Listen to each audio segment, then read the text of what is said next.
All right, people, it's the beginning of August and people are just now moving in. Some students won't even arrive for another couple of weeks. But the cycle has already restarted.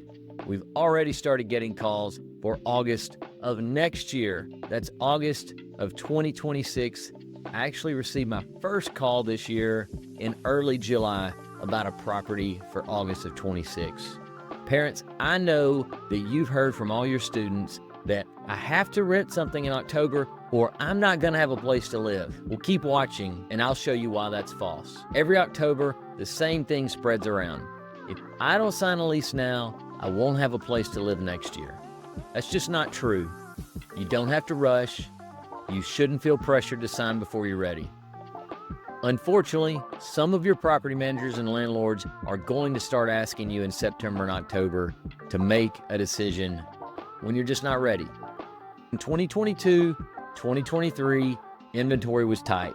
So if you waited till the summer, you weren't going to have much to choose from. But you still didn't have to rent anything in October to have a place to live. Plenty of managers and owners wait until February to start advertising their properties for rent. But then last summer, in 2024, we started seeing the market change.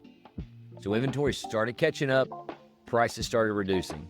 We've been waiting for this to happen. We've seen the construction happening. We've seen that construction was outpacing the student growth. So we knew this was coming. We just weren't for sure when it would all catch up. If you signed a lease in October of 2023, you had no clue. You weren't looking at available properties in July of 24. Now, it's August of 2025, and we have a glut of supply and about 2,000 beds currently under construction and more projects in the planning phases that haven't started construction yet. Let me show you.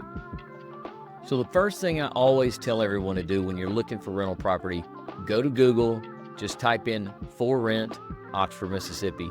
That's going to give you your most options. Zillow's probably your number one place to look. Zillow is going to have advertising from property managers. It's going to have private parties, apartment complexes. You may also find a few properties that are not on Zillow that are on Realtor.com. So I checked both of those. All right, so let's take a quick look on Zillow. You can see we've got 98 rentals available.